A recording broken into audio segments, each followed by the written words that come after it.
Hi friends, ఈరోజు స్లాబ్కి covering రాళ్ళు పోస్తున్నాము.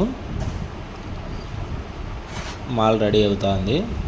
ఈలోపు నేను సెంటరింగ్ షీట్లు వేసి పేపర్లు పరిచి పెట్టినా. కవరింగ్ రాళ్ళు మనకి ఏ సైజు కావాలో ఆ సైజు పాయలు వేసుకొని బిట్లు కట్ చేసుకోవాలి. కట్ చేసినా చూపిస్తా చూడండి. మాల్ హాల్కి బిట్లు కట్ చేసిన చూడండి. 2 ఇంచు వెడల్పు, 2 ఇంచు పొడవు. ఇలా నీట్గా కట్ చేసుకుంటే బిల్లలు బాగా వస్తాయి. రెడీమేడ్ బ్లాక్లు కూడా వస్తాయి. రెడీమేడ్ కంటే మనం పోసినట్టు ఇంకా బాగుంటాయి.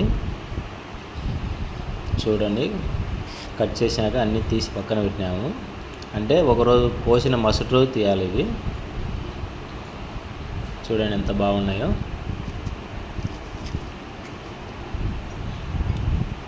మా వర్క్ మీకు నచ్చినట్లయితే లైక్ చేయండి, షేర్ చేయండి, సబ్స్క్రైబ్ చేసుకోండి. ఇలాంటి మరిన్ని మంచి వీడియోలతో మళ్ళీ మీ ముందుకు వస్తాను. Okay, bye friends.